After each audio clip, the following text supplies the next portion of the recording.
Hello students, welcome back to YouTube channel distance E learning. I hope अभी तक आप सभी लोगों ने हमारे चैनल को लाइक, शेयर और सब्सक्राइब कर लिया होगा।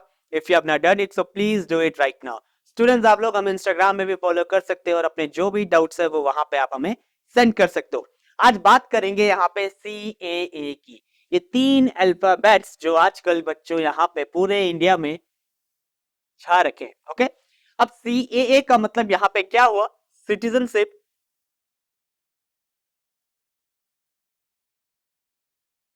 Amendment act. तो इस एक्ट को डिस्कस करने से पहले यहाँ पे जान लेते हैं कि क्या यहाँ पे हो रहा है। इंडिया में आजकल रूलिंग पार्टी जो हमारी है इस बिल को लेके आई है, तो उसके क्या फायदे हैं और क्या नुकसान है और क्यों ये इतना वायलेट हो रखा है आजकल बच्चों। ओके, तो सबसे पहले जान लेते हैं कि सिटीजनशिप होता क्या है बच्चों। सिटीजनशिप होता है बच्चों relationship between the nation and the people who constitutes the nation. Okay, अगर मैं बात करूं यहाँ पे सिटीजनशिप की, तो ये एक रिलेशनशिप बताता है नेशन और उसके पीपल्स के बीच में जो उस नेशन को बता रहे हैं। ओके, अब अगर किसी को ये सिटीजनशिप मिल गई तो इसका मतलब क्या होगा? इसका मतलब होगा बच्चों उसके पास वो सारे राइट्स आ जाएंगे जो हमारे संविधान में दिए गए हैं। राइट टू इक्वालिटी आ जाएगा, राइट टू वोट आ जाएगा, राइट टू लिव आ जाएगा, राइट टू लिबर्टी आ जाएगा, सेक्युलरिज्म आ जाएगा।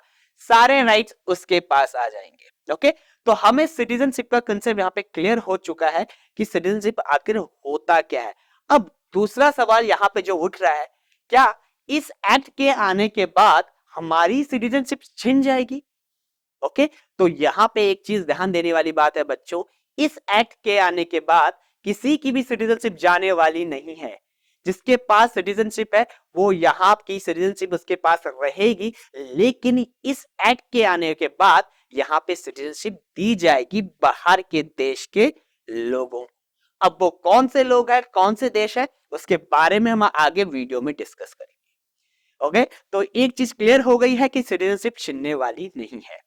दूसरा तीसरा सवाल यहाँ पे ये उठता है कि ये बिल पास कब हुआ? ओके, कब ये एग्जिस्टेंस में आया और कब से यहाँ पे CAA का प्रोसीजर चलता हुआ आ रहा है? तो जो रूलिंग पार्टी यहाँ पे बीजेपी है, सबसे पहले इस एक्ट को लेके आती है 8 जनवरी बच्चों 2019 में। ओके, लोकसभा में पेश करती है। हालांकि ये बिल पास नहीं हो जाता, लैप्स हो जाता है। ओके, पेश कौन करता है? हमारे होम मिनिस्टर अमित शाह जी। उसके बाद दोबारा ये बिल पेश किया जाता है 9 दिसंबर 2019 को। अगेन 9 दिसंबर 2019 को सबसे पहले ये पेश किया जाता है लोकसभा में। ओके, लोकसभा में बिल पास होने के बाद बच्चों हमारा कंडीशन होता है, बिल का कंडीशन यहाँ पे ये होता है कि वो राज्यसभा में भी पास होना चाहिए। अगर वो राज्यसभा में पास नहीं होगा तो बिल आपका आगे बढ़ेगा नहीं। लेकिन इस केस में 11 दिसंबर को ये राज्यसभा से भी पास हो जाता है।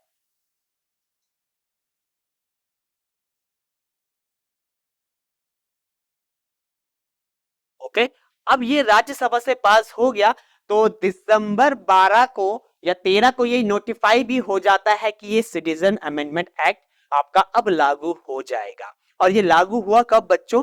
ये लागू हुआ है आपका 11th of March 2024। Okay, 11th मार्च 2024 को हमारे होम मिनिस्टर अमित शाह जी ने ये घोषणा कर दी है कि ये लागू कर दिया गया है। ओके, तो बात हुई इन डेट्स की जो कि इंपॉर्टेंट है यहाँ पे। 9 दिसंबर 2019, 11 दिसंबर 2019 और फाइनल 11th मार्च 2024। अब मूव करते हैं कि ये बिल है क्या बच्चों। ओके, और कौन सी वो 3 कंट्रीज है जिनको यहाँ पे इस बिल के थ्रू बेनिफिट मिलने वाला है, जहां के शरणार्थियों को इस बिल के थ्रू बेनिफिट मिलने वाला है। तो वो 3 कंट्रीज हमारे पास है, नेबरिंग कंट्रीज है बच्चों। पाकिस्तान, बांग्लादेश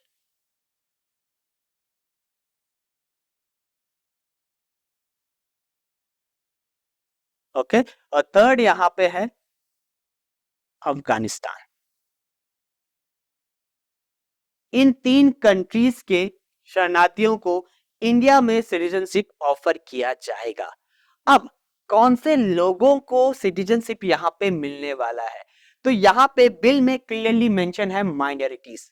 ओके, माइनॉरिटीज का मतलब है जो पीपल, जो लोग यहाँ पे माइनर हैं, यानी कम मात्रा में है in compare to the population. जैसे हम बात करें इंडियन में, तो इंडिया में सबसे ज्यादा पॉपुलेशन क्या है, हिंदूज की है, तो हिंदूज यहाँ पे माइनॉरिटी में नहीं आ सकते।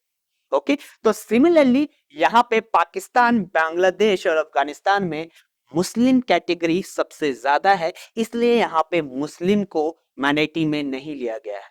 अब बात करते हैं उन 6 ग्रुप्स की जिनको यहाँ पे माइनॉरिटी में मेंशन किया गया है और उनको सिटीजनशिप यहाँ पे ऑफर की जाएगी। तो सबसे पहले हिंदू।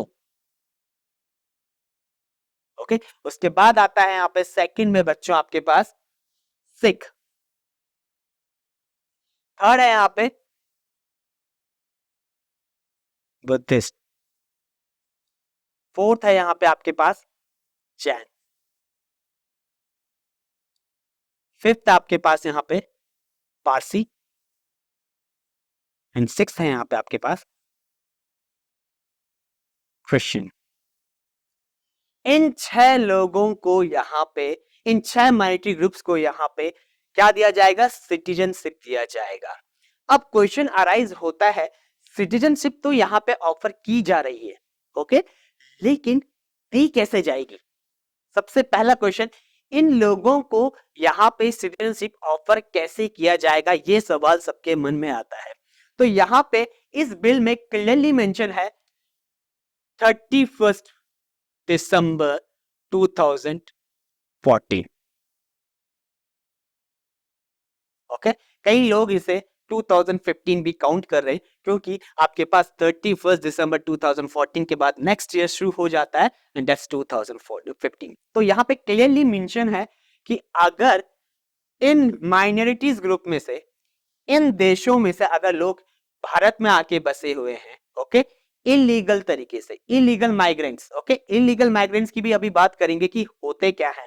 अगर यहाँ पे इलीगल माइग्रेंट्स 31 दिसंबर 2014 से भारत में टिके हुए हैं, तो उन्हें बिना डॉक्यूमेंट प्रूफ के सीधा सिटीजनशिप ऑफर किया जाएगा। किन पीपल्स को, हिंदू, सिख, बुद्धिस्ट, जैन, पारसी और क्रिश्चियन। ओके, अगर 31 दिसंबर 2014 से पहले वो भारत में रह रहे हैं। अब बात करते हैं इलीगल माइग्रेंट्स होते क्या हैं बच्चों। ओके, तो सबसे पहले इलीगल माइग्रेंट्स बच्चों वो लोग जो बिना डॉक्यूमेंट्स के फर्जी तरीके से भारत में घुस आए हैं। ओके, नहीं कोई पासपोर्ट है, नहीं कोई कुछ ऐसा वैलिड डॉक्यूमेंट है, तो उन लोगों को हम इलीगल माइग्रेंट्स कहेंगे। दूसरा, यहाँ पे इलीगल माइग्रेंट्स हम उन्हें भी कंसिडर करेंगे जिनका वीजा एक्सपायर हो चुका है, जो भारत में नौकरी करने आए थे या किसी कारणवश किसी काम से आए थे, लेकिन वो यहीं रह गए और उनका वीजा एक्सपायर हो चुका है और वो इन ग्रुप्स को बिलोंग करते हैं, तो उन्हें भी क्लियरली बिना डॉक्यूमेंट के क्या ऑफर किया जाएगा बच्चों, सिटीजनशिप। तो ये है इलीगल माइग्रेंट्स, और इनका फायदा कौन उठाएंगे, इन 3 कंट्रीज के पीपल उठाएंगे और जो इन माइनॉरिटी ग्रुप्स को यहाँ पे बिलोंग करेंगे। ओके, तो ये बात हो गया हमारा सिटीजन अमेंडमेंट एक्ट के। अब इसमें इन्होंने कुछ चीजों को भी रेक्टिफाई किया। पहले ये जो टाइम पीरियड हुआ करता था सिटीजनशिप देने का, वो हुआ करता था 11 साल। ओके, अब इन्होंने ये टाइम पीरियड 5 साल कर दिया है, किन के लिए, सिर्फ इन 3 कंट्रीज के लिए। ओके बच्चों, आपको ये भी ध्यान रखना है इन 3 कंट्रीज के लिए ये कंडीशन अप्लाई होता है। अगर कोई अमेरिका का नागरिक यहाँ आ रहा है, स्विट्जरलैंड का नागरिक आ रहा है, तो उसे नागरिकता तभी दी जाएगी जब वो 11 साल भारत में रहेगा। ओके, तो भारत वालों की यहाँ पे नागरिकता तो रिजर्व है क्योंकि वो यही बॉर्न है। ओके, यही का उन पे सारा डॉक्यूमेंट है, तो उनका कोई सिटीजनशिप इफेक्ट नहीं होने वाला है। इफेक्ट होगा कि इन लोगों को कैसे मिलेगा और बाहर के लोगों को कैसे मिलेगा। लेकिन जब से ये बिल पास हुआ है, इसका वायलेशन बहुत ज्यादा हो रहा है। अब ऐसा क्यों, वायलेशन क्यों इसका सबसे ज्यादा हो रहा है, क्योंकि इसे मुस्लिम के अगेंस्ट बताया गया है। ओके, यहाँ पे वायलेशन सबसे ज्यादा इसलिए हो रहा है क्योंकि माइनॉरिटी ग्रुप में हमने किसी भी मुस्लिम को कंसिडर नहीं किया है। इसमें सिटीजन अमेंडमेंट एक्ट में किसी भी मुस्लिम को कंसिडर नहीं किया जा रहा है। तो ये मुस्लिम के अगेंस्ट बताया जा रहा है, उनकी राइट टू इक्वालिटी के अगेंस्ट हो रहा है, सेक्युलरिज्म के अगेंस्ट हो रहा है, लिबर्टी के अगेंस्ट हो रहा है। ओके, अब बात करते हैं यहाँ पे कौन कौन से मुस्लिम थे जो चाह रहे थे कि उन्हें भी सिटीजनशिप मिल जाए, लेकिन नहीं मिलेगा बच्चों। ओके, तो यहाँ पे पाकिस्तान के